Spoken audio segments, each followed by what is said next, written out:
Hello, friends. So, I'm going to do a daily art adventure and actually have my clapper number 664. Now we're official. My wife and two of our grandchildren are in this charming, let me pick you up, forgive my thumb. We're in this charming little mountain village, one of those little towns that used to have people in it. Now it really doesn't, except that they're trying to do a tourist thing, so good for them.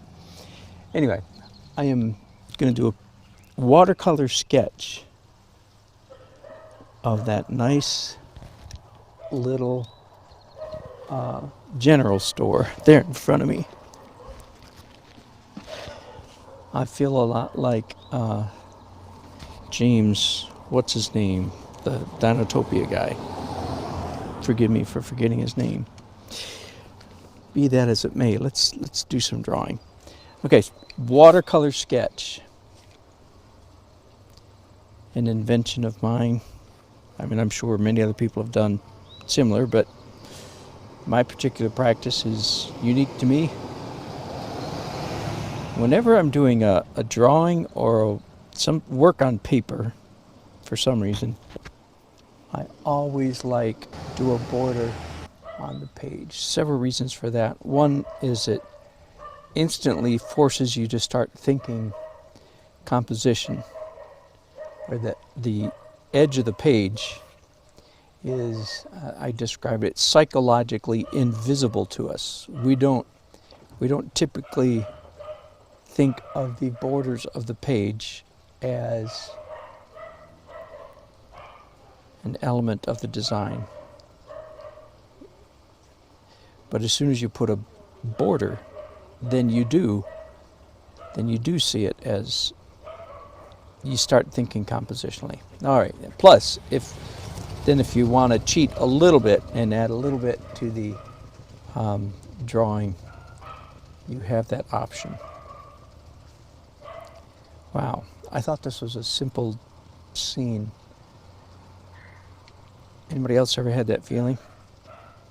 And as soon as you start really looking at it, you go, oh my goodness, who put that car there? Who put that shed there? Who put that wall there? What? Where'd all that stuff come from?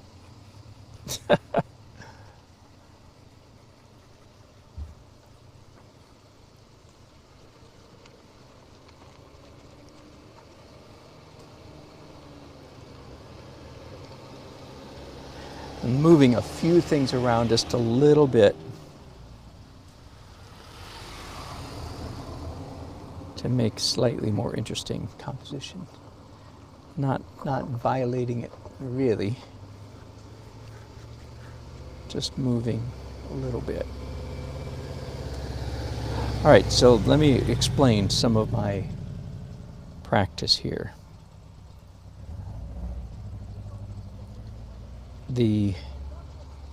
For me, the watercolor sketch, I start out with watercolor pencils, a light color. In this case, I'm using yellow ochre. I'm going to make this sign here just a little bigger than it actually is. And I've moved this, there's a little log cabin shed. There we go, that's the word I'm looking for. Right there, I've moved that in a little bit. All just things to make the image just a little bit more interesting. So I start out with a very light colored pencil, and I just want to sketch in pretty quickly the major lines of the subject matter.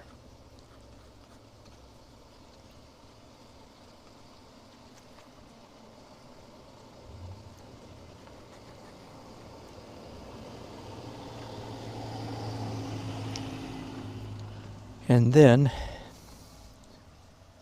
after doing that, I'll come in and draw it again with a slightly darker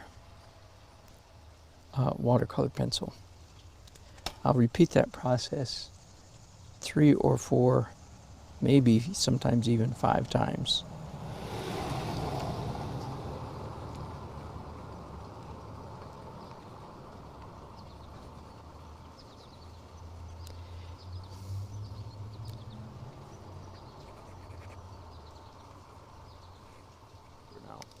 All right, now let's go to a slightly darker color.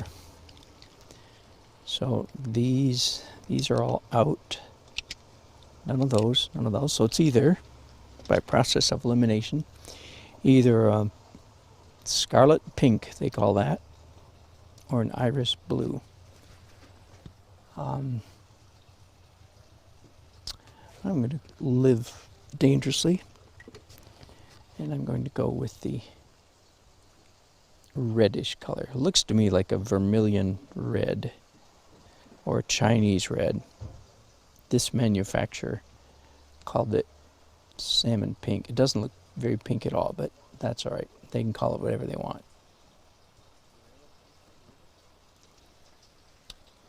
All right, and I'm going to move things around, correct my drawing. That's a big part of this process. Is the reason you do it in a light color is so that when you come back in a darker color and you make corrections, the earlier lighter colors psychologically, now don't be confused, not literally, they don't literally disappear, but in effect they disappear because your eye is drawn now to the darker color.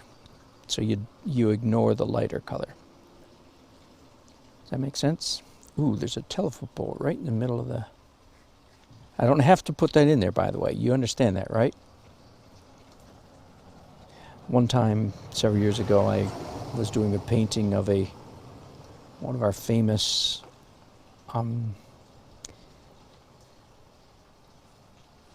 lighthouses in North Carolina. And I included a telephone pole, really power lines actually, with all these wires and so on and so forth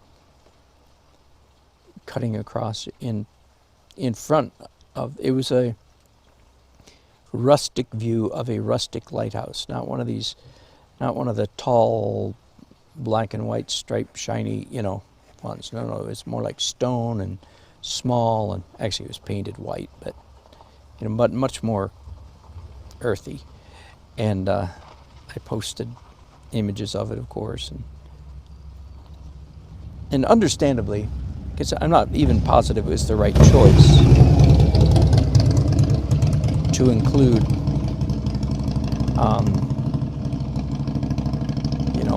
a telephone pole in front of a lighthouse. Now, somebody said, so do you have to do what's there? They were kind of understandably questioning my thinking. Just because it's there, do you have to draw it? Let me answer that really quickly. No. I don't have to put this telephone pole here. Are you kidding? I've already told you that I am moving many things. Here's a pickup truck down here.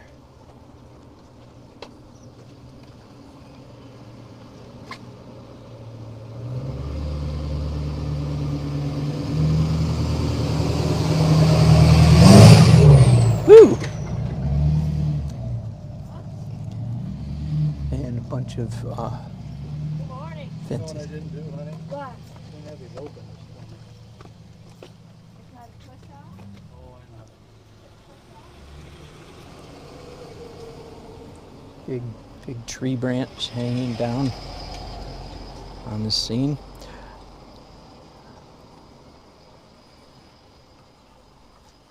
All right, so there's drawing number 2. So now drawing number 3, I go yet darker yet again. And yeah, here's a violet, that is to say purple. So I'm fairly happy. I think this road should be a little lower. Fairly happy with the the composition that's happening.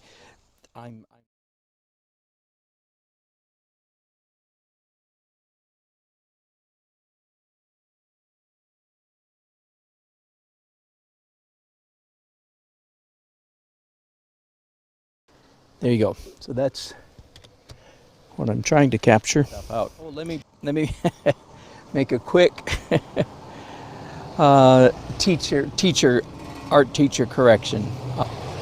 I discovered, to my surprise and chagrin, that many times students, they would watch and listen to me. They would watch somebody like me and say, oh, I'm going to leave that out, I'm going to leave that out, and so on and so forth. And they would misappropriate that idea. And they would begin leaving things out simply because they were too hard for them to draw. Like, hey, I can't draw a boat, I'm going to leave that out. When in fact, the boat was a major element in the scene that they were looking at, and so on and so forth. Anyway, I said, I'm sorry to be a little bit mean to you and slam a door on some of your faces, because you're thinking, golly, I never thought about that. I don't have to put everything in. Anything that's too hard to draw, I don't have to put it in there. And I'm telling you now that's not correct. You can leave things out because in order to create a better composition, you don't leave things out because it's too hard to draw. You're just missing an opportunity to improve your drawing skills if you do that. Does that make sense? So yeah, none of that now here. When you're looking at a scene, evaluating a scene, pay special attention to any and all diagonals that appear in the scene. So I have 3 of them right here. One is this roof, one is this railing, and another is this railing. 1, 2, 3. And then this branch up here. And of course, then there's just general perspective. Doesn't quite have the same, that's not what I'm talking about, is lines of perspective. I'm looking for things inside the scene that are diagonal. Why? Because because diagonal lines are particularly interesting, exciting, charming, fetching, whatever word you want to use there. So, and if you're doing architecture, many times a stair railing is one of the most common and useful diagonals. So you just when you're designing, when you're thinking about your composition, you pay special attention to those kinds of things. Watch out for diagonals. They're very good, very powerful elements in your composition. There's just a little bit of sky. I'm going to actually cheat and bring the sky down a little further than it actually is.